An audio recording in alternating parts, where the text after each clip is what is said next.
Hello everyone, welcome to EMQ practice session. So who's going to take the next question? Dr. Surya? Yes, sure. A healthy, yes, ma'am. A healthy 39-year-old woman attend the antenatal clinic at 12 weeks gestation in her first pregnancy. She has a history of CIN3 treated by laser cone biopsy 10 years ago. Her subsequent cervical smears have been negative. Ma'am, she comes under intermediate risk because she has previously been treated by laser cone biopsy. If somebody comes under intermediate risk, we'll offer a single scan between 18 to 22 weeks. Then, so we can discuss serial cervical length measurements.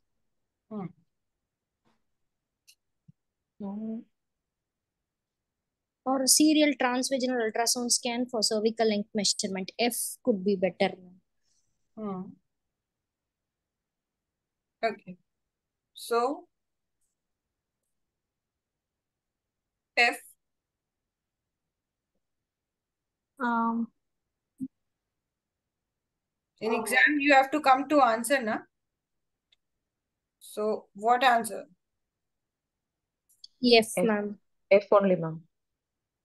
F. Right? So, anybody would like to go with any other answer or any discussion or anything you want to say?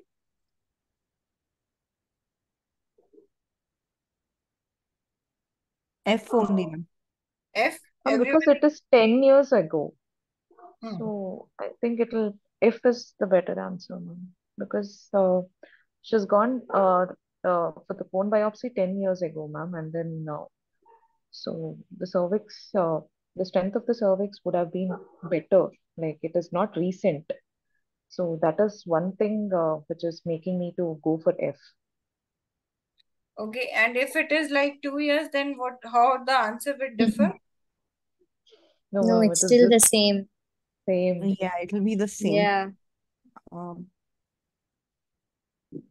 Right, because when we talk about the high risk, intermediate risk patients. Ma'am, I have one doubt, ma'am, because this falls under intermediate risk, no, ma'am. Having done a cone biopsy.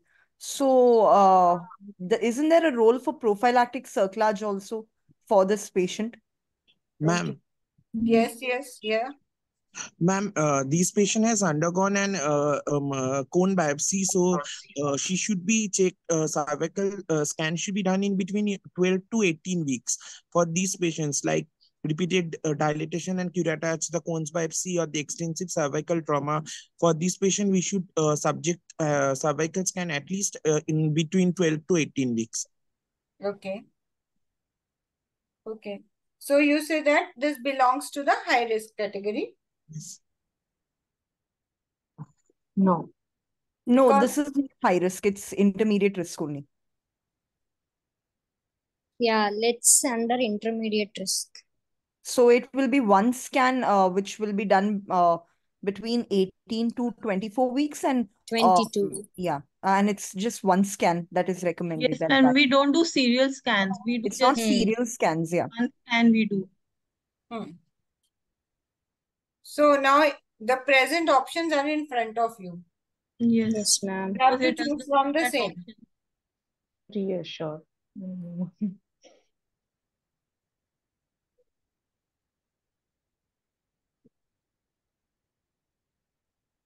So first thing is we have to define to which category it belongs.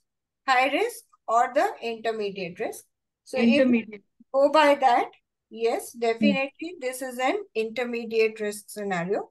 And you are correct that you have to go for only one ultrasound scan. And that should be the correct answer. But RCP is like that only. They sometimes give you perfect answers and many a times does not give you the perfect answer. So what we have to do in this case, we have to choose the best answer here. So now if we look at the options, cerclage has no role, progesterone has no role, And Yes, ma'am. fibronectin test has no role. Reassure is not Yes. the correct answer because patient is intermediate risk. So you have two options left, F and H. H. So again, H is not going to be the correct. So F is the final, which is the closest to that. Okay. Right? So F Yes, is ma'am. going to be the correct answer here. Now, Okay. what are the conditions where we go for the high risk or where we go for the early referral, right? So Yes, ma'am. these are the cases where there is a history of previous preterm birth or second trimester loss, or there is Yes, previous ma'am.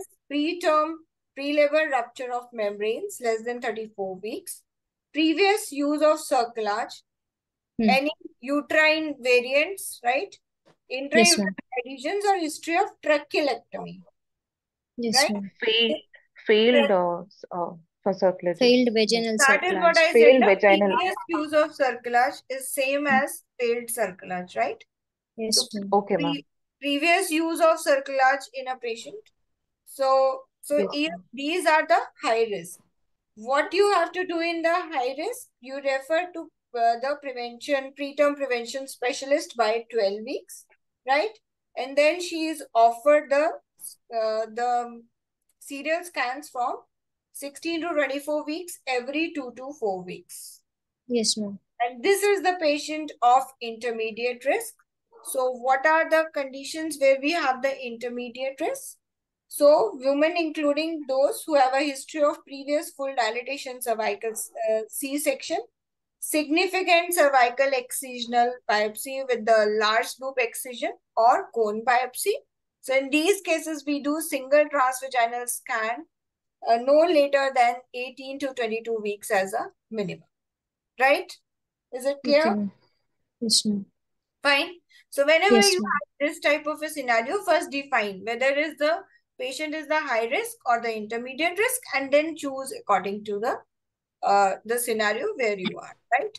And trachelectomy is the high risk, leads and cone biopsy are the intermediate risk. Fine? Yes, ma'am. Yes, Yes, ma'am. ma'am. Okay, great. Ma'am, Ma'am, so then this F only is the answer, no, ma'am? Yeah, F would be the Okay, answer. okay, ma'am. Yes, Okay. that's Ma'am, the in this case, when we'll do the transvaginal ultrasound and when the cervix will find it is like 25 m less than 25, then we'll do we can consider this prophylactic cerclage, no? we are coming to that. I think here is the chart, right? Ji. So how do we define the treatment options in preterm labor? So incidental finding of cervical length less than 25 mm at 16 to 24 weeks. We say this is progesterone. History of Yes, ma'am. spontaneous preterm birth or a loss from second trimester, that is 16 weeks onwards, we can consider progesterone. Now, if the TVS shows the length is less than 25 mm, it is associated with PPROM or the cervical trauma, then you can consider the cerclage. So now in this patient where the cervical trauma was there, now if the length comes less, then we can consider cerclage. Cerclage. In a woman with 3 or more previous preterm births, we will go for history indicated cerclage. Women with less than 3 previous preterm births or second trimestral losses, we will go for the cervical length screening. Women with history of 1 or more spontaneous second trimestral loss or preterm births with cervical length 25 mm, we will go for ultrasound guided cerclage, right? So now how you can remember this? First and the foremost thing is either the three previous preterm births, then we will go for the cerclage, or there are two factors. One factor of decreased cervical length and another factor may be cervical trauma or maybe 1 or more spontaneous second trimester losses of preterm birth. In both the cases, we can opt for the cerclage, right? But if there is only one factor that is less than 3 previous preterm births, then we have to go only for the screening and we cannot go for the cerclage. Yes, Dr. Samantha. Ma'am, actually, with regards to trauma, if we go to see, will leads be also considered under trauma? And you can Yes. also consider, I mean, this always confuses me because they specifically mention. Yes, but this in the GTG cervical circlage, they have considered leads also as the trauma, right? Yes, But ma'am. ideally, leads has the least risk, right? Okay, ma'am. Leads has the least risk, cone biopsy has the more risk, and trachelectomy, of course, is a high risk. Yes, ma'am. In this question, if high risk is the option, then high risk factor is there, then the answer will be you have to do early referral to the preterm prevention specialist at 12 weeks. 12 weeks, Or yeah. you have to do the serial scans from 16 to 24 weeks every 2 weekly, right? Okay. Yes, ma'am. 2 to 4 weekly, yes. So every line in this chart can be an exam question, right? Any Yes, of ma'am. these scenarios can be considered in exam and you have to answer accordingly, right? Is this okay? Yes, ma'am. Yes, ma'am. Any confusions? No, ma'am. Everybody okay? Yes. Yes, ma'am. Okay, so here is the question. In second scenario, is it history of PPROM? Yes. Along with the cervical length less than 25 mm. Yes. Ma'am, can you please repeat when exactly we are going to send to the preterm specialist? Exactly if there is a cervical trauma? Under When which the heading? patient belongs to high risk category. Now, what are the features? What are the cases which we put them into the high risk? So, one is those with the history of previous preterm birth or second trimester loss. One preterm birth or second trimester loss. Second is previous history of preterm pre-labor rupture of membranes, that is less than 34 weeks. Previous use of cerclage, known uterine variants like uterine malformations, intrauterine adhesions, and history of trachelectomy. Okay, ma'am. These are the 6 cases which are high risk, and here we have to do the early referral and we have to do the serial scans. Right? All okay? Yes, ma'am. Any questions till now? Ma'am, Okay. ma'am, for example, if women of Gravida 2 Para 1 comes at 12 weeks of gestation and she's having a history of like a previous loss at 20 or 22 weeks, then we will be taking her up for serial length, cervical length scanning Yes. from 18 weeks. Is it 16 to correct, ma'am? 24 Or weeks. from 16 to 16 24 weeks. weeks because she had previous preterm labor, na? So that she comes in high risk category. Yes, ma'am. Okay, ma'am. So from 16 weeks onwards, cervical length screening. Yes. Yes, ma'am. Correct. Thank you, ma'am. Question from Dr. Yasmin. Ma'am, when will we do single measurement of cervical length? Intermediate cases. When it is intermediate, so we just talked about these are the intermediate risks. When patient has a history of previous full dilatation of in cesarean section, there is history of leads or the cone biopsy. So in these 3 scenarios, they are intermediate risk and we will do single transvaginal cervix scan, that is at 18 to 22 weeks. No later than 18 to 22 weeks. Right? Yes, ma'am. Yes, ma'am. Okay. Okay. Great. So everyone okay? Because these are very, very important scenarios and often repeated in exams. Okay. Who is going to take up the next?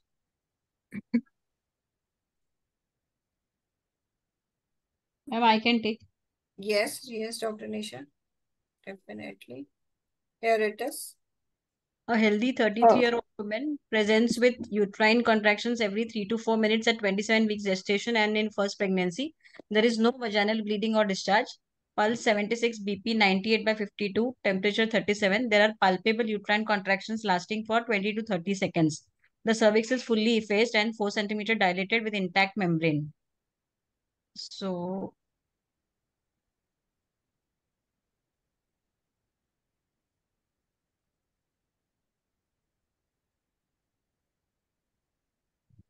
corticosteroids, nifedipine, and magnesium sulfate, ma'am. Okay. Fine. What are the points in favor? Because she's less than 29 weeks, so Maxelf has to be given. Plus, she's more than 4 centimeters. She's almost fully effaced and 4 centimeter dilated. And so Maxelf is indicated. And because she's having contractions, for the steroid to act, we need to give her tocolytic. And plus, we need to give her steroid because she's 27 weeks. Great. Right? So everyone okay with this? Or any other answer you want to choose? No, ma'am, that is only best. Yes, ma'am, that's only best. Steroids, nifedipine, and Magself. Okay. Any role of erythromycin here? No, ma'am. Not ruptured membranes. Yeah, so PRM is not mentioned. No bleed, like Yes. no So no discharge. role of No discharge. erythromycin. No role of It erythromycin. is also intact. Yes, this is not a rupture membrane, so no role of erythromycin. So B is not the correct answer. And no role of rescue cerclage, ma'am. She's in full labor, like 3 to 4 minutes contractions You are cannot there. put with contractions. Yeah. There should be no contraction. Okay. So now when we have come to the rescue cerclage, so I remember there is a recall scenario in which patient has 4 centimeter dilated, bulging membranes, and we choose rescue cerclage there. What is the difference in this scenario and that scenario? Anybody remembers? Patient never had any Trying contractions. No contractions, madam. Yes, that's the difference. In that scenario, it is just simply written as patient has irritable uterus, right? And she has been in 4 centimeter for last 2 days or 3 days. Something is mentioned like that in the question. So in that case, patient is not in, although she is 4 centimeter, but she is not in active labor. No contractions are there. So there we choose the rescue cerclage. But in this particular scenario, they have clearly mentioned the uterine contractions are there. 3 to 4, every 3 to 4 minutes, and each contraction lasting 20 to 30 seconds. So patient is in active labor. So no role of the rescue cerclage is there. And this is very good that you have chosen the correct answer. And you decided to stay out of the rescue cerclage. So this is very nice. So corticosteroids, nifedipine, and magnesium sulfate is the correct answer, right? Ma'am, consider nifedipine is not the correct answer, no, ma'am? Yeah, I. I is the correct answer. Yes, ma'am. Okay. Fine. Everybody okay with this? Any confusion? Ma'am, when the patient is more than 4 centimeter, we can still give tocolysis. We want some time for corticosteroids to act. That's it. Okay. Okay. Right? Tocolysis has only one role. You want to buy the time for corticosteroids. Right. Right. Okay. So who's going to take up the next? Yes, correct, Dr. Saha. In utero transfer. Yes, we need time. We want to buy the time. So in utero transfer is the another indication for the tocolysis. Yes. Yes, who is going to take up next? I'll do, ma'am. I'll do, ma'am. Okay, so one by one. Okay, so this was emergency cerclage, and whenever uterine contractions are there, it is not done, right? Okay, so here is the question. Who is doing? Ma'am, Nisha. Okay. But you did one, na? That was Dr. Manisha Sam, I guess. Okay, so probably, I think. Okay. Yes, ma'am, I did the previous one. Yeah, sure, fine. So you can do. Okay, ma'am. A 30-year-old woman has just had a forceps delivery, and the neonate has been found to have ambiguous external genitalia. Her medical records show that she had amniocentesis at 18 weeks gestation because of high risk of Down syndromes. On serum screening, and the fetus was found to have a 46XX karyotype. What is the appropriate investigation? First, we'll go for 17 OHP. So Because it's E. ambiguous genitalia. Ambiguous genitalia. Congenital adrenal hyperplasia. Yeah. Right? So Yes. E is the correct answer because 46XX karyotype is already given, right? So Ruled out. she is Yeah. a female, but some virilization is happening, right? Therefore, this is ambiguous genitalia. So 17-hydroxyprogesterone will give an indication of the congenital adrenal hyperplasia. So that's Yes. the correct answer. Perfect. I think this is clear. Any doubts, Yes, ma'am. anybody? No, ma'am. Ma'am, No. if 46XX karyotype was not given, then the first investigation would have been karyotyping? No. First, we do the 17-hydroxyprogesterone. We start Okay. with, our pathway starts with Because this. ambiguous genitalia, ma'am. Ha, yes. Okay. So then, yes, Dr. Nidhi, you wanted to take up? Yes. Here it is. A 23-year-old woman with beta thalassemia major presents to the maternity assessment unit at 24 weeks gestation. She gives a 2 days history of worsening palpitations. There is no chest pain or shortness of breath, and she is feeling good fetal movements. Temperature 36.9, pulse 100 per minute, BP 123/64, and saturation 98%. What investigation do What we have? investigations we need to do for her? She come with worsening palpitations, beta thalassemia major.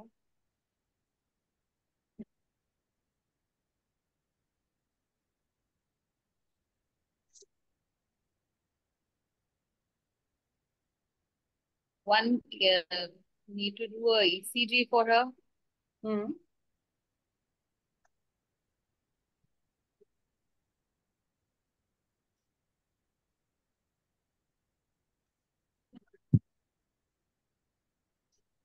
G, ma'am.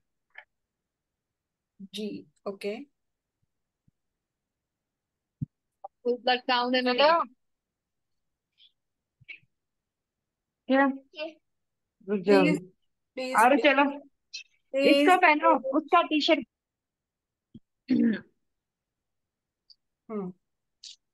We Yes. have the initial investigation or group of investigation. We have to choose the most appropriate investigation for this particular scenario. You have to make the diagnosis. A full blood count. वो बंद कर Echocardiography is important.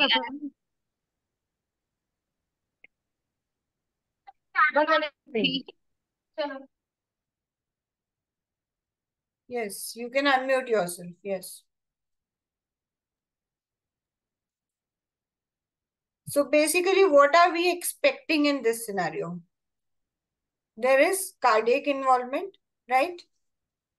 Palpitations are there. So, cardiomyopathy, cardiac arrhythmias. Any iron overload in a situation like that. So, how can we make a diagnosis of arrhythmia? How can we judge the cardiac function? Echocardiography. Echo and ECG both. Yes. So if you remember in the guideline, it mentions that you need to do echo, you need to do ECG, and you need to do the cardiac MRI, right? These are the three things given for the cardiac problems in the thalassemia, right? Now we don't have an MRI in any of these options. So ECG and echocardiogram are the two main things. Now when we are looking at arrhythmia, we would like to do the 24-hour ECG, right? For arrhythmias. So H gives you the proper option. ECG, 24-hour ECG and echocardiogram. Now, if we look at the full blood count, serum ferritin, they are important, but not to make the diagnosis of this particular condition. Okay. They are not relevant to make the diagnosis for this. Okay. The confusion can come between the C and H. Okay. Because C mentions ECG and echocardiogram And H mentions ECG and 24-hour ECG and echocardiogram, right? So these can be the two things where we get confused. Regarding all other options, no other option is in the favor where you can make the diagnosis of the cardiac condition, right? So that is not according to the guideline. What it mentions for the cardiac is ECG and echo and MRI. Now, why we are choosing H? Because we are thinking that this is because cardiac arrhythmias is because of the overload, but we have to rule out other arrhythmias also. So that can be ruled out by the 24-hour ECG. So therefore, H is a better answer as compared to C. Hemoglobin need to be checked, but hemoglobin is not the one thing which is going to make the diagnosis of worsening palpitations. Ma'am, worsening palpitations indicate arrhythmias, ma'am. That's why we are doing 24 hours ECG. Is it so? Palpitations, you have to rule out any type Arrhythmias. of, yes.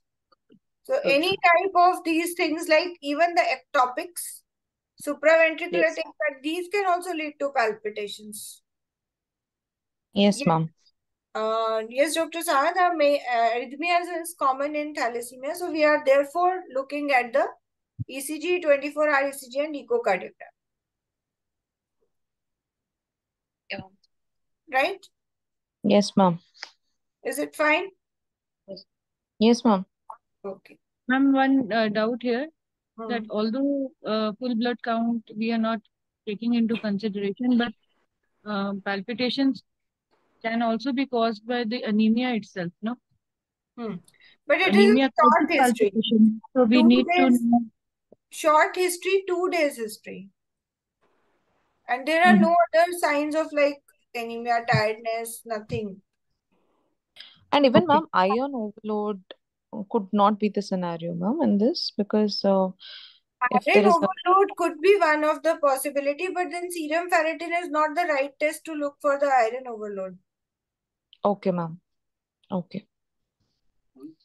For anemia, you need to have some features like she may be breathless, Dyspnea. she may be Hmm. feeling tired or dizzy or something like that, right? And it's a short history, 2-day history of worsening palpitations, Yes, ma'am, got it. right? So for the iron overload, yes, MRI is the correct answer, not the serum ferritin. So basically, that's why I told you that the main confusion can occur between the C and H. These are the two options where you can get confused. If we look at only the thalassemia, then ECG and echocardiogram is the best. But if we look it as a broader perspective, like we want to get to the diagnosis of palpitations, then H is a better answer. So again, two things merged. Thalassemia GTG and the palpitation TOG, arrhythmias TOG, both are merged in this question. In the talk, ma'am, of the palpitations, that Holter monitoring, they have written that echo is better than Holter. So, But not, see, echo will give you the cardiac function. It cannot give you the rhythm disturbances. That's why ECG. Yes. So echo can give you the function, the effect on the function because of disturbances. Whether the ejection fraction is maintained or not, these things you can see with the echo. But echo cannot show you the rhythm. Rhythm problem, arrhythmias can be only by the Holter, that is the 24-hour ECG.